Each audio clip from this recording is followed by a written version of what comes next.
Gonna be no lie. Good morning and happy Friday, everyone. I am Iris Denise Owens, your host of the Autopsy of Her, Healing, Evolving Resiliency. We are so happy to have you joining us today. We are really silly today. This is what happens. So this is the behind the scenes thing. This is what we do. We laugh and we giggle, and then we say, okay, go. And then we are like, but you know what? That's probably a good thing. So let me first introduce my beautiful sister and co-host. Good morning, honey bunny. How are you? Oh, good morning, honey buddy. I'm great. Stephanie Deani Green. Good morning, everyone. I was gonna say it's probably better that we actually laugh and because it's funny when I go back and look at our recordings, your face is like because when you hit record, it's whatever it captures. And so Exactly. sometimes it looks like we're sitting there looking like this. Or it's just weird. It's weird. It's really weird. So I'm like, maybe we do need to start staging the it's just like and then How boring would that be, though? I know you're right. You're absolutely right. How boring would Sometimes, that be? but sometimes my eyes look like they're rolled up in my head. I'm like, what in the No, tarnation is going on? but that's when they capture expressions. For Yes, some reason, that's weird because when we start, we don't have and I do wonder, like, why is that they capture that expression, the freeze, like on, yeah, it's an expression, but that's not how we start off. I know, and it's so weird. So anyway, They we want to. capture us in the middle of a conversation. Yes, that's exactly what it is. And so Mhm. it's a still, so it's like a still frame. It's like taking a picture, and then when you really release it, then you see. But it looks so weird sometimes. It But does. nonetheless, we are going to today talk about, well, I'm not even going to tell you what we're going to talk about. I'm going to give you the title and then maybe you'll figure out what we're talking about today. So, our title today is Bushwack, Paddywack, Give a Dog a Bone. Now, some of you, I'm sure, have heard that before. I'm sure most of you have heard that before because our listening audience is pretty much people in our age group. So, Bushwhack, Paddywhack, give a dog a bone, right? So what that basically talks about, or what it refers to, is that giving someone another chance, giving yourself another chance, giving another person grace, as we talk about a lot, right? Learning how to forgive and forget, learning how to move forward after something tragic has happened or just hurt or pain, because everything is not tragic, but everything, or not everything, but things in our lives do create trauma for us. And a lot A of contract. times, right, or contrast, right, absolutely. And so a lot of times we don't move on, or we think we've moved on, but Hmm. we live life looking in the rear view mirror. So we're driving forward, but we're looking in the rear view mirror, which means we're constantly looking behind us. Um, Steph made a good point when we were talking last night and prepping for today about, uh, I want to make sure I say it. So it was like that chapter, like I've read that book and that chapter is Exactly. closed. You gotta close the book and put the chapter away. I already read that. I Right, already read that chapter. The chapter is right, done. I don't need to go back and read that chapter. I got the cliff notes. I got it. I'm done. right, We have moved on because you cannot move on looking backwards. It doesn't work. correct, You know what right, I mean? It's just like that, that saying, if you're like looking in the rearview mirror, then you're gonna have an accident driving forward. right, right, So it doesn't that those things don't work. So you right, have to be able to go through it, learn from it, put it in the book, close the book, in that chapter, put the book away. And there right, it goes. right. Because it's part of your growth. Like if you Absolutely. just analogy, like your growth is a library. Mm-hmm. So therefore you're building your library of Yeah. knowledge, Yes. the things that you've learned, and it is things that you have learned. And we have to learn things that we don't want to learn, and then we learn things that we want to learn. You know, Yes. but they're all things that we learn. So you're building your library. And I read that book. You go in the library. I read that book. I read that book. I read this book. Right. And Right. what you have learned from everything that you have read. It's your experiences. But you But I cannot keep think going. But I think sometimes in life, because life is relational, right? We don't live on this, as no man Oh, is an absolutely. No island. man We is an don't island. we don't live on this earth by ourselves. And of course, as we grow and we get older, we our circle of life becomes bigger, meaning the people that we are interacting with on a regular basis, or the people who are impactful in our life, whether positive or negative, does expand. And so we were having a conversation about, when you look at relationships, right? And this is all of us included, men and women. This is not one sided in any way, shape, or form. When you look at relationships and you see people who are like going through these serious changes, but the changes is the same issue over and over and over again, right? And most times we're looking at people or people's lives who we don't know. We don't know these people, right? We only know what other people are sharing about them. And then sometimes we have our own life experiences, because it could have been our parents, it could be our sister, our brother, or our auntie and uncle. There, we have examples of all these different relational things in life. And so the thing that we were focusing on was being in relationship, and then you find out that the person in one of these people in the relationship is not true, forthcoming, not, and yet at times we know these things about a person, we've experienced the trauma and the hurt and the pain, but we keep allowing this person to bushwhack us. Mm. Right? We keep doing the paddywhack, give a dog a bone thing with a person and with ourselves. Mm-hmm. Because we keep saying, I'm going to give you another chance, but you're also giving them another chance to hurt you again. Right? Mm-hmm. Now, we were talking about the fact of, but from the perspective of self, mm-hmm. What do I do with that? Like, what does that say about me when I keep operating in the same realm of something that I know is not giving me back what I'm giving out, or I'm not gaining or getting what I am expecting, right? So we started this conversation because we were talking about Neo, right?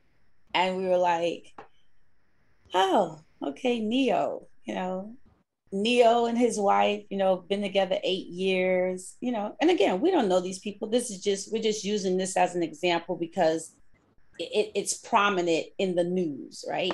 So 8 years of marriage. During COVID, he had done several interviews about how they were on the verge of getting divorced.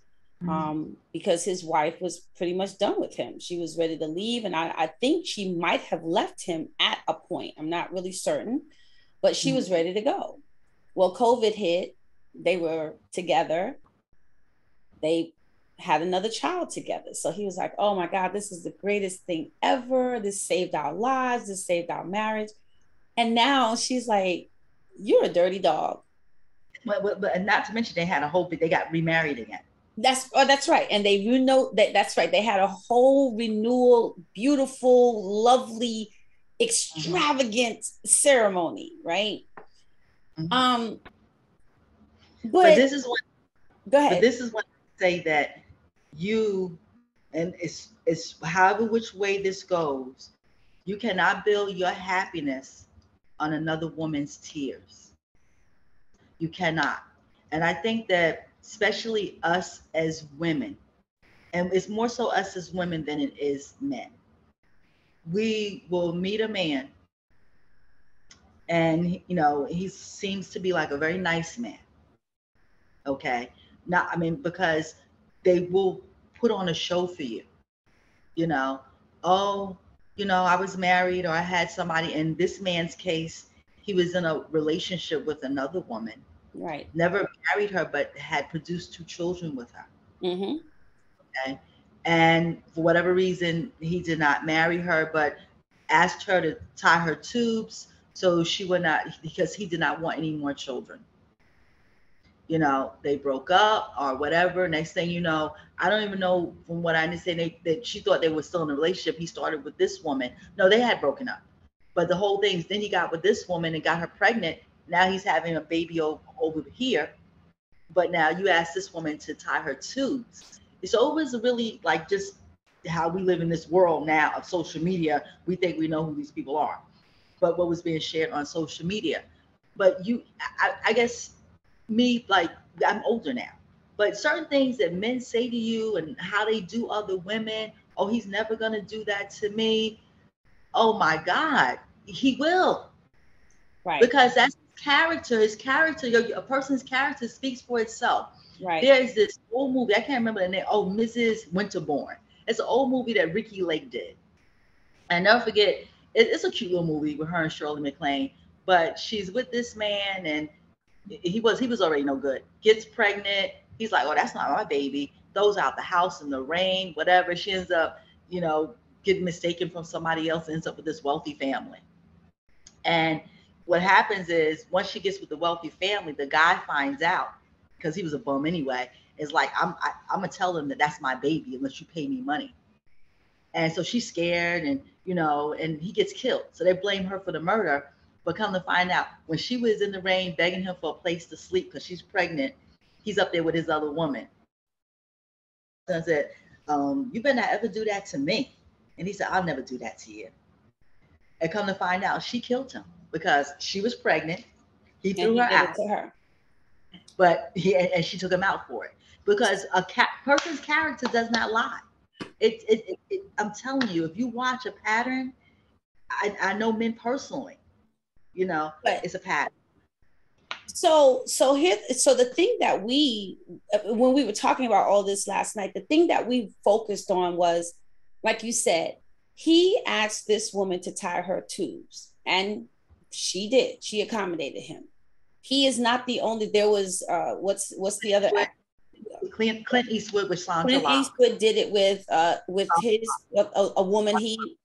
What was her name? Her name is Sandra Locke. Sandra Locke, right? We brought up, Mary J. and her ex-husband, right? Now she didn't tie her tubes, but Mary said that she didn't have children because there were 3 children already, and she was fine with that, with being a mother to his 3 children, because she considered those her children.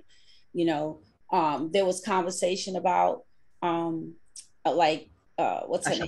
Ashanti, right? Who spent 9-10 years with Nelly, and who had 2 children. And he had children, right? And so I threw in, and so my mind goes to, what are we saying about ourselves when we make such a vast decision about our future and our lives based on what someone else wants from us, i.e., the man in our life who we are loving, or your significant other, whomever that may be in your life. Then you make them a priority, and then you allow them. So so for me, I was saying, I started doing an inventory right there, saying, when you're with someone, what are the attributes of this person that causes us to be so drawn that we forget ourselves? Because that's not love. No. And the reason why I say it's not love, because there has to be self-love first for me to be able to love you. But if I had self-love, I would not do some of the things that I would do because someone asked me. Just because you asked me doesn't mean I have to accommodate.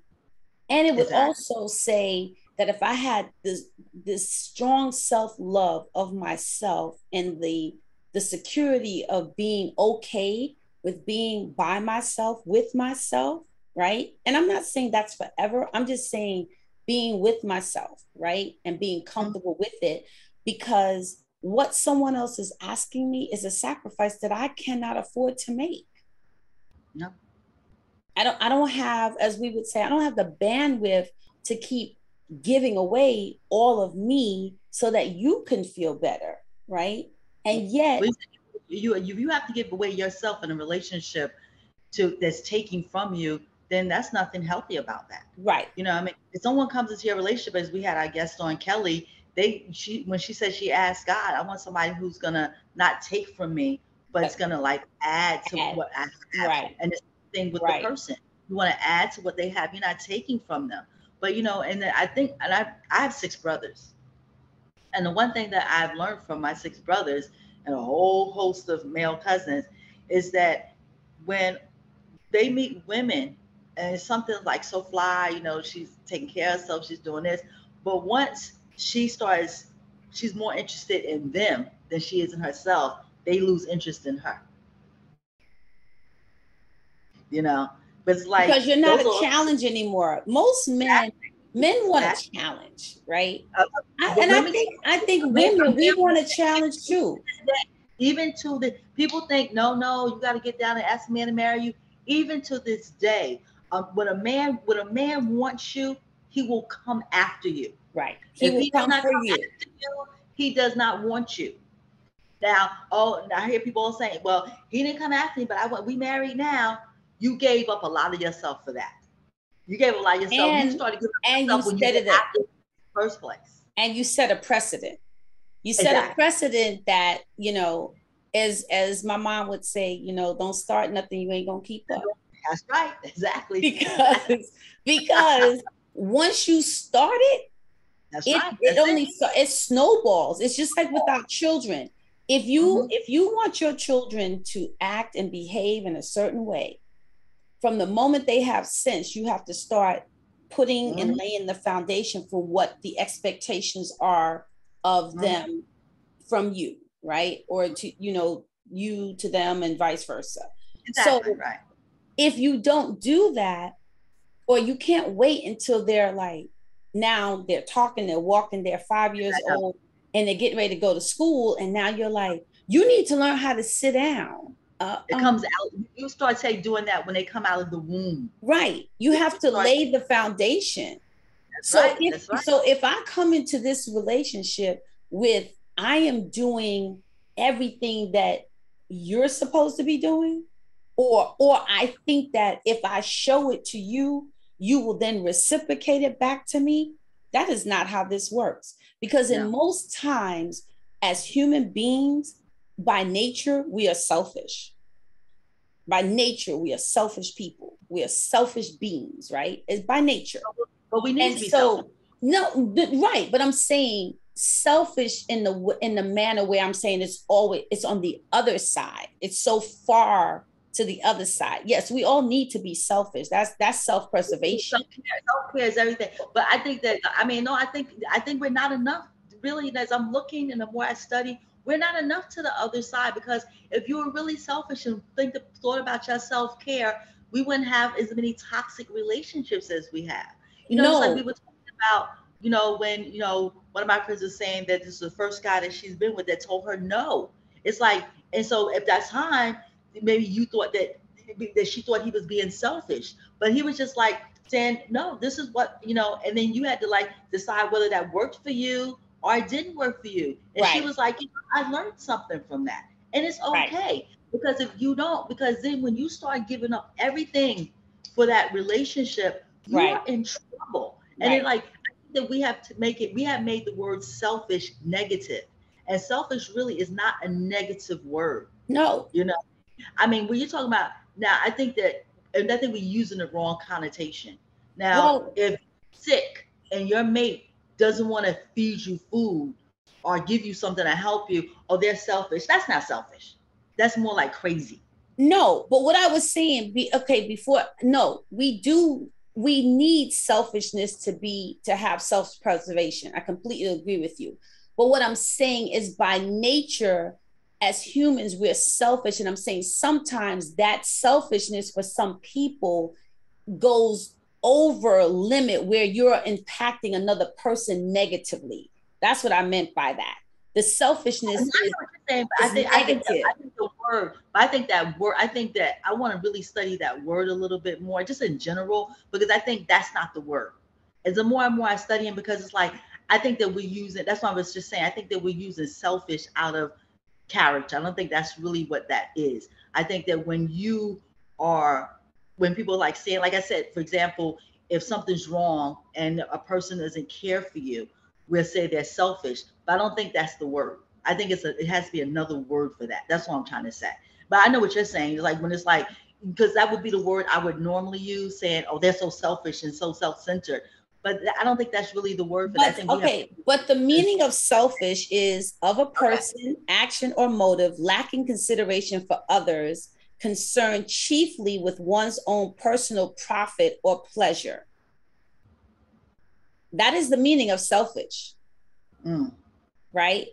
And I think society has tried to flip the meaning of selfish. Like we take many words and flip it to be about self-care and self-preservation and thinking about self and taking care of self and loving oneself. I get it. So yeah, people are saying you have to be selfish to be able to take care of yourself.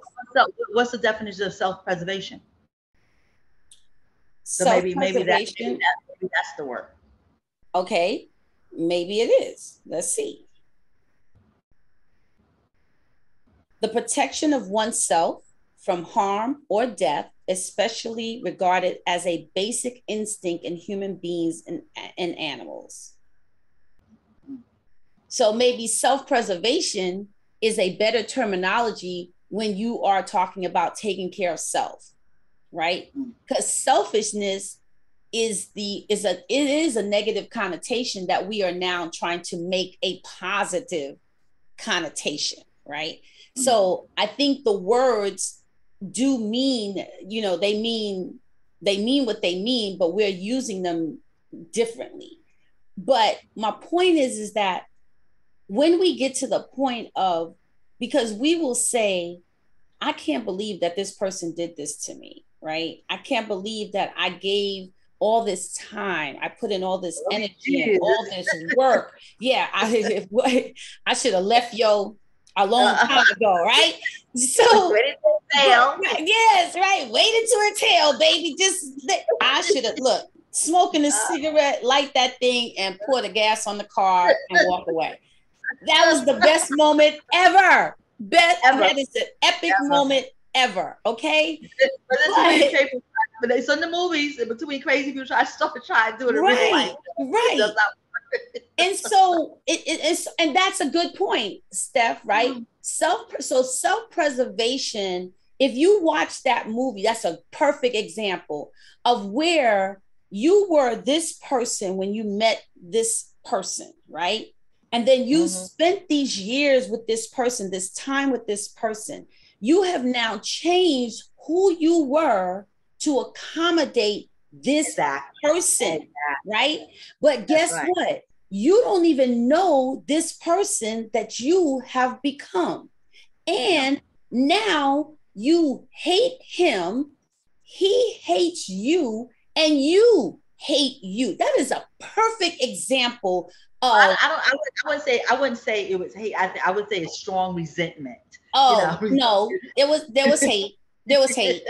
No, there was hate. Don't say that. That was hate. That was hate based on the anger, the anguish and pain that she experienced, and the disappointment.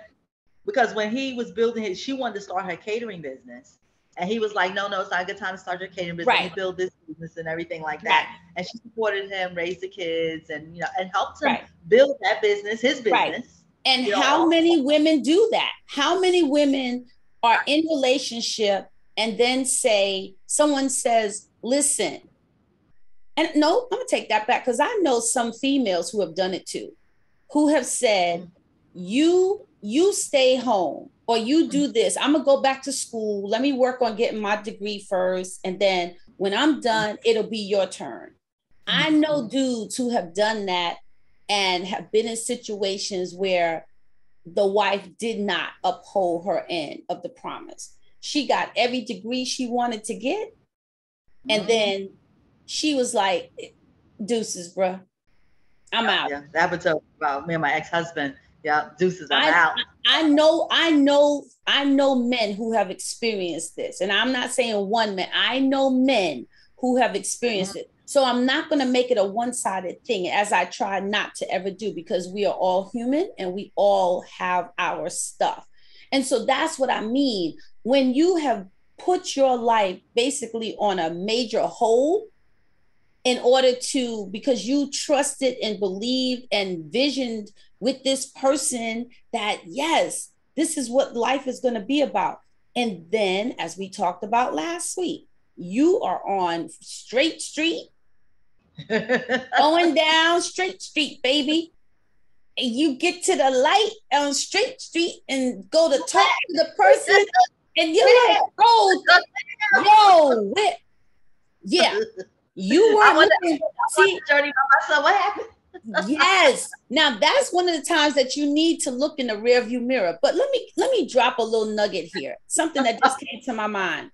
You ever realize that in a rearview mirror, even when you're looking in a rearview mirror, oh my God, this is good. God, thank you. When you're looking at a rearview mirror and you're driving, you're going forward, right? Mm-hmm. The further you go forward, the smaller the thing behind you becomes. It's true. Yep. And it becomes to a point that what happens? It's out of sight. Exactly. You cannot see it anymore. Exactly. Oh my God. This is why you cannot, you do need a rearview mirror, but you can't live in your rearview mirror. Exactly. Bushwack, Paddywack, give a dog a bone. Well, give yourself that bone. Exactly. You, man, oh my God. The reality it's behind you, and that's why it's behind you, because it's over. You can't go back and change it. It's over. But you teach people how to treat you. Amen. I mean, everyone. I mean, even down to your parents, and because everything's a relationship. Even when you first give birth to your child, you're right then and there. There's a relationship. That baby's gonna like, this is what I need from you, and you be like, this is what I need from you. You know what I'm saying? It's that's just the way it goes. And when you fail for some reason, and I was thinking about this after we had spoken last night, for some reason, we have, especially when it comes to romantic relationships, all you have is conversation. You're holding the phone, falling asleep on the phone, and now the cell phone, you have to hold it on speakerphone. I have the earbuds in, and just nothing but conversation. And once you're in that relationship, all of a sudden you're scared to tell him what's wrong.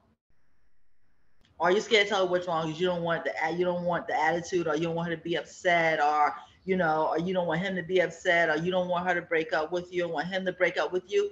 And I'm like, what's wrong with that picture? If anything, you should be communicating even better. Now we're in it. Okay. We're not, I love your voice. Oh, I love your voice. Oh, I don't want to go to sleep. I can't stop. So, what I mean? Now we're in this. It should be better. It should be like, we should be like, and I think the thing is that you want to speak out of anger. And that's really kind of what happens. Once everything is built up, then the resentment is there. Then it's like, then you're just throwing up all over the person in the most negative way. And that's going to make anybody kind of retreat to the corner. Or like for me, you back me in the corner. I'm like, yeah, I got to get out of here for good. You know what I'm saying? Like, you just like, you want to find I don't like being backed in the corner. Yeah, I don't like, nobody likes being back though. Nobody puts baby in a corner. Nobody likes to be up in the corner. You know what I'm saying? Anybody, a dog, an animal, a child, they're going to come at you in a way that you don't want to become at.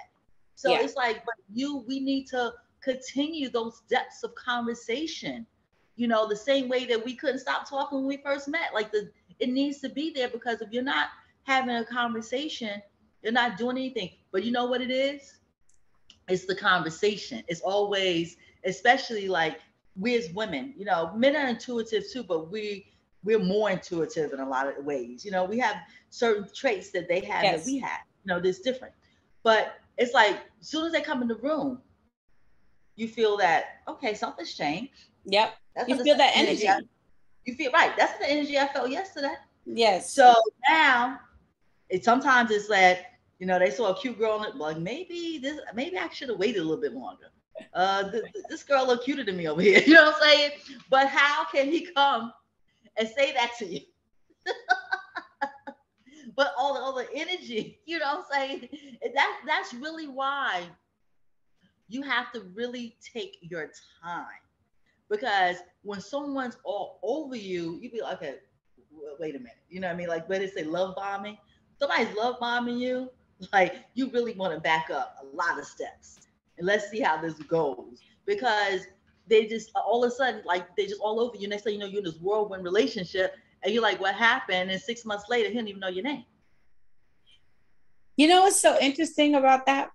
I was watching, I've seen the Diary of Black of a mad was it mad Diary of angry Black woman. Diary of an angry mad Black woman. Oh yes, okay. Seen that movie 1,000 times, and I'm sure many of us have. But every time I watch that movie, and this is to me levels of maturity, right? Because okay, what her husband did to her was awful. It was. It was in fact awful. It was awful. Everything he did to her was awful.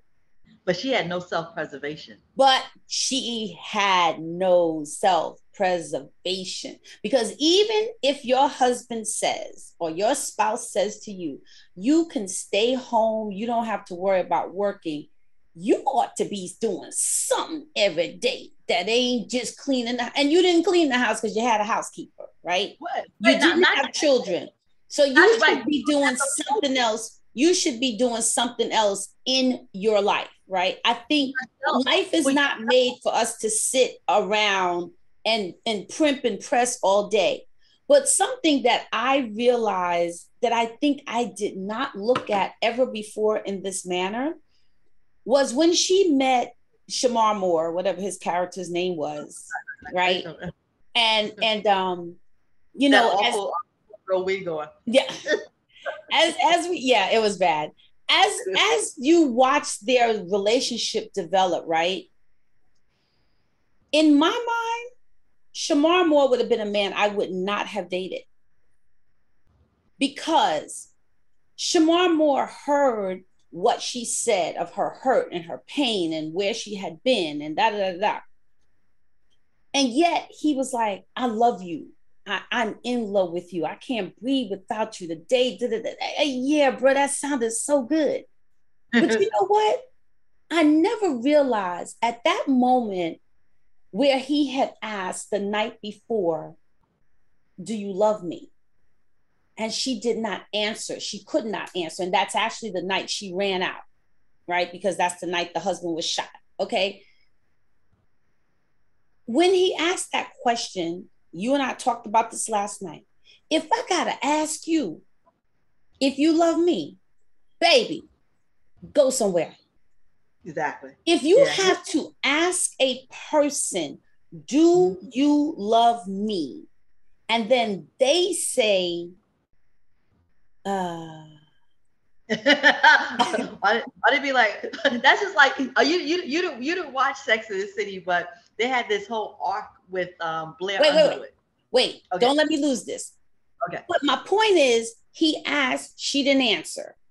Then the next morning, no, he goes, it's okay. I understand. But the next morning, she wakes up with an engagement ring that he put on her finger when she was asleep. I don't remember that part. Okay. Girl, that is a sign of run, Forrest, run. See, sometimes we don't even catch the insanity of a person's behavior that they're already exhibiting controlling behavior. See, most of us would have woke up and go, oh my God, he had proposed to me. I was talking to Steph last night about my first proposal, only to realize that was a sucker punch move. It was a sucker punch move. I got engaged to a man I had dated for 5 years, but it was a sucker punch move because we had literally broken up. Came home for the holidays. He proposed. I was in Atlanta. He was in New York. I remember not driving on the plane back home going, what the hell have you done? I wasn't looking at it because I was admiring it. I was looking at it going, what the hell have you done? Oh, God. Then I came home and I let myself, then I said, no, I love him. I love him. We've been together for 5 years. We're going to make this work. Right. We're going to make this work. Oh my God. I haven't put in all this time for nothing. Oh my God. And to let somebody else get all that I put into it. Oh my God. All that I've taught him and trained him to be. Some other woman will walk around. Girl, I should have been like, run your hand out of him. Run, Forrest, run. Run, Forrest, run. I know this sounds crazy, but I'm telling y'all, these are the signs that we miss. This is the grace that we do not give ourselves. I remember telling my mom I didn't want to get married, and my mom said, you don't have to. Mm-hmm. Yeah. But I had a cool mom like that. She was don't get less than $1 million. Right. You don't want to walk down the aisle? Don't have to. But I had such tremendous guilt. I had tremendous guilt on the side of my mom has spent hard-earned money. I love this person. I do. I love him. Despite whatever his crazy was, I loved him. That was my feelings toward him. I loved him. But my mom had done all of this for us and for me to have a wedding. Then he had moved here from New York, left his job, got a new job. Again, sign of control. Missed it. Red flag. Missed all of that. Right?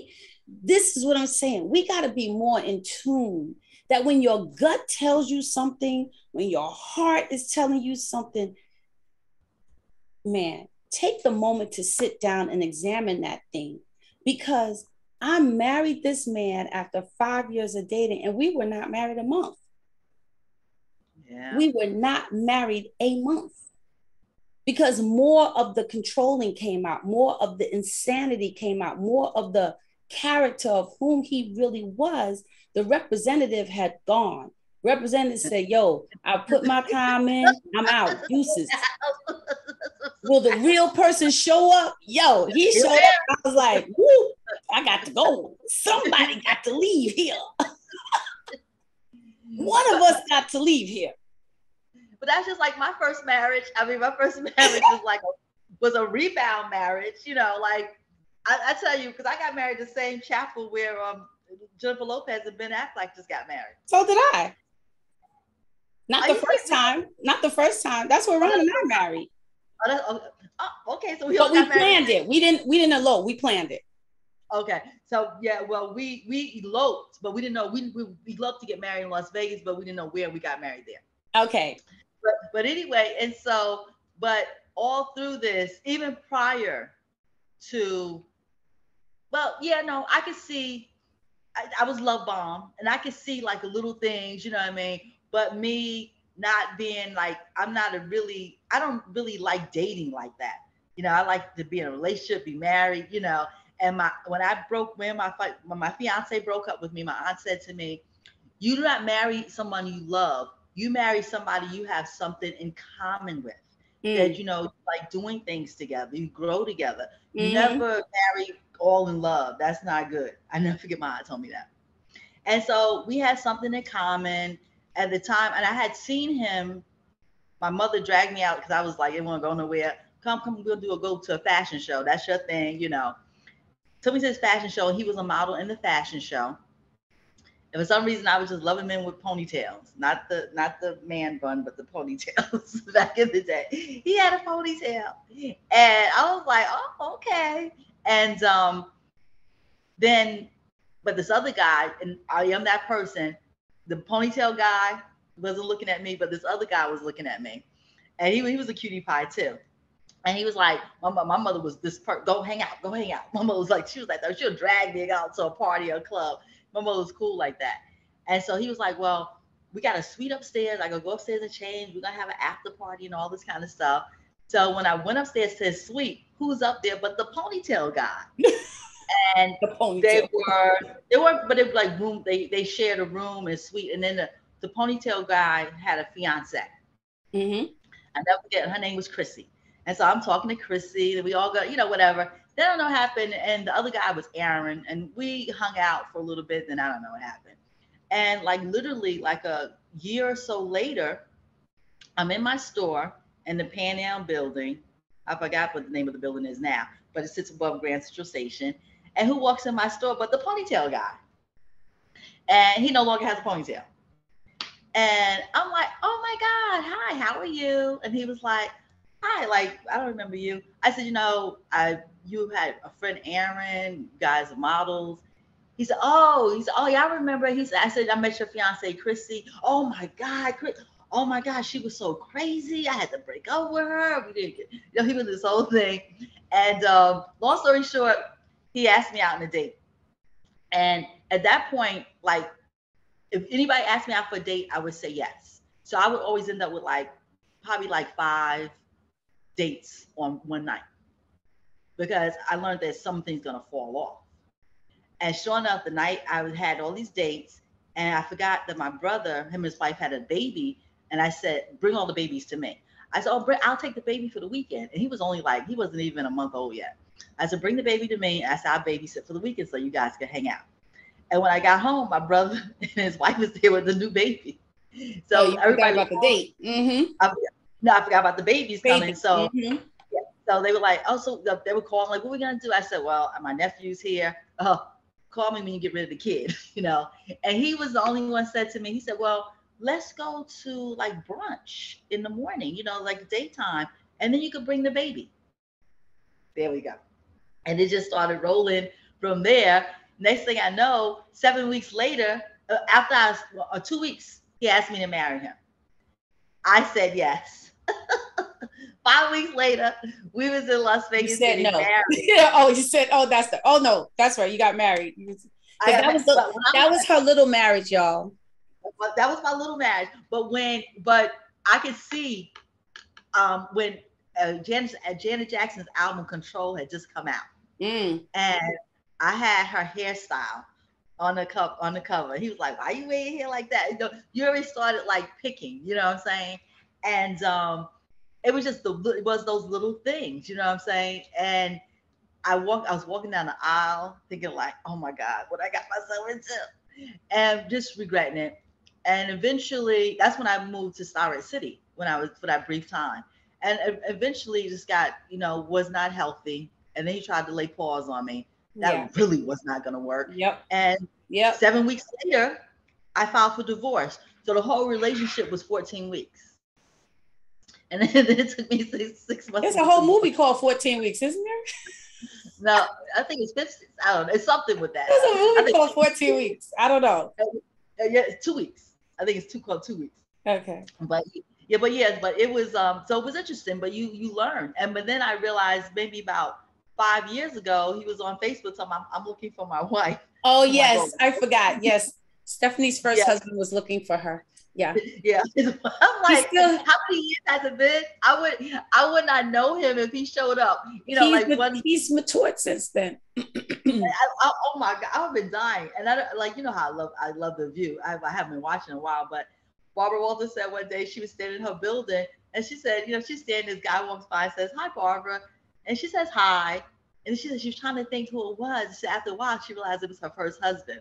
And I said, that would be me. Because I really don't remember what he looks like that. You know what I'm saying? So I don't keep pictures. I'm good for throwing pictures in the garbage. Yeah. Oh, me too. I learned that. So that's the thing about, so really some real quick points, right? Because we've been all over the place. Right. But let me finish this part. It took me 10 years. I got married 23 the first time. I didn't get married again until 33. Do it again. Amen. But yeah. I will say that being bushwhacked creates hurt, pain in your life. It really does. But you have to remember to give yourself grace, right? Exactly. More importantly, you have to remember to learn from the things that have hurt you.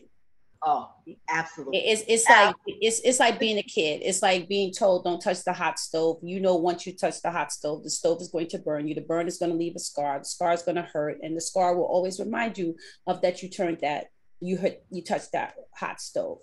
I think at times That that's was what my we own. need to do. Right. That's what we have to do with our trauma. Not live in it, not keep rehearsing it, not keep going back and reading the same story over and over and over again, nor also not keep telling the same story over and over and over. Absolutely. If you would live life with what I said a few moments ago, and that was for me too. That was for me, so deeply for me, about the rear view mirror reflection. That if you, when you're driving, man, there are things in our lives that we really got to like unload it. However you need to do that. If you got to write it down and burn it, if you got to go somewhere and throw it in the ocean, don't litter in the ocean, don't pollute the ocean now. But you have to find ways to get rid of those things. Even if you take the time to write a letter to whomever that person is or persons are that have caused pain, hurt, and trauma in your life, because sometimes people don't even know because we didn't tell them, right? That's true. The other times they know and they don't care. Exactly. So going back to them is not going to hurt, not going to help you anyway more, right? So you just got to figure out how you heal from that self-preservation about yourself, but you got to learn how to work through it. But you really got to remember, the further you drive away from a point, the further away wherever that trauma was, you are from. Right? It's true. And so you can't see it. Even if you keep turning back, you can't see it.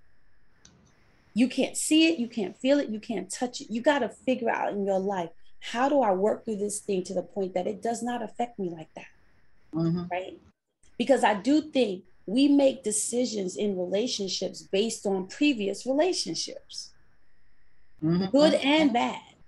Oh yeah, exactly. Right? And you're supposed to say really, and it's not easy, but the point of healing is when you can make a decision without even thinking about that past relationship. Right. You know, that you love like you've never loved before. Right. So, and that means you have to do the work.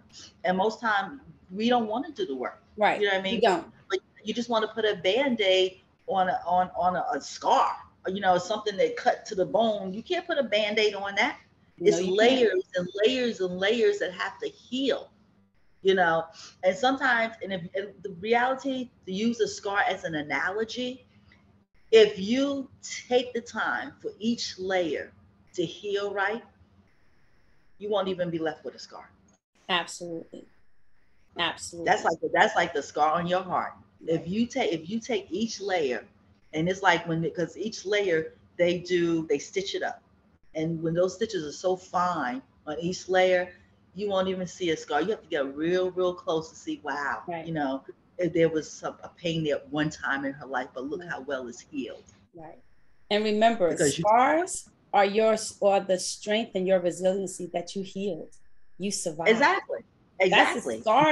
Scars remind us, yes, sometimes of the hurt and the pain, but your scars also are your badge of survival. Your scar is your badge of resiliency. That's right. Your scar is your badge of healing. And it's important that we remember that, because we talk to ourselves, oh my God, so negatively sometimes.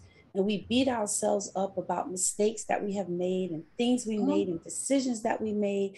And sometimes our decisions were not based on truth. We may have thought it was, but it wasn't based on truth, right? But by the time we figure out and realize it wasn't based on truth, most times it's too late, right? You're right down that rabbit hole. Right, we're so deep down the rabbit hole, we can't even see no light at the top of the rabbit hole, right?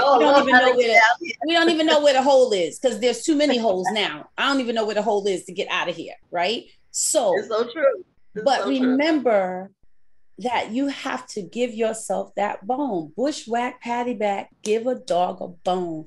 Give yourself that bone of forgiveness, that bone of grace, bone of healing.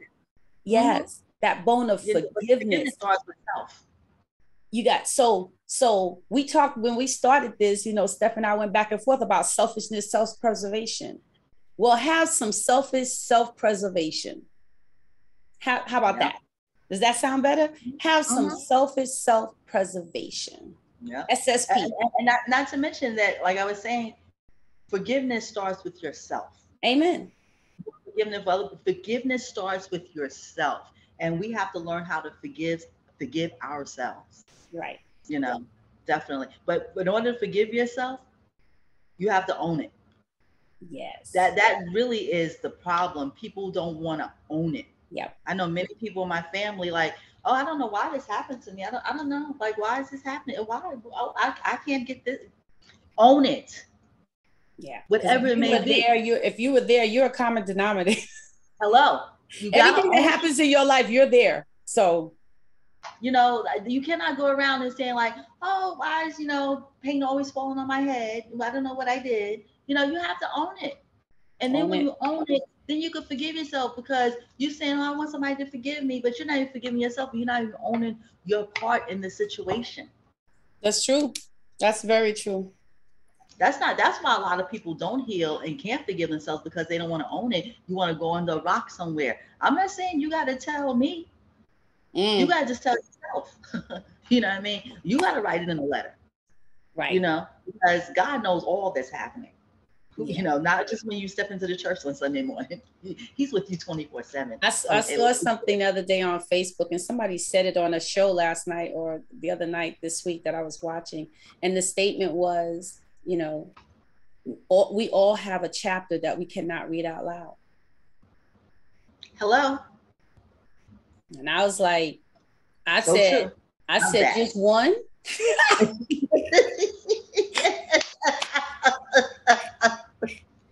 I need therapy. Just one. You just got one. Oh my God. But seriously, guys, just SSP. I love that. Selfish self-preservation. Bushwack, Paddywack, give a dog a bone. Give yourself the bone. Right? Absolutely. Absolutely. That's right. We hope that you all garnered something today. I had an epiphany today. Oh my God, that driving down the road. I'm gonna have to put that on a post-it note and post it. Yeah. Yeah. Our t-shirt line gotta come. We gotta get some things on some t-shirts. Yes, we do, because that was all God. That wasn't me, y'all. That was God. That's what. But hey, the best things come from God. If you stop, all good things come from God. Yes. That's right. So, honey bunny, have a great weekend. Enjoy yourself. Y'all have a wonderful weekend, right? Take some time out to be good to yourself. Take some time to put your feet up, have some tea, have some good food, love on yourself, listen to some good music, drink some good wine. Do something good for yourself this weekend.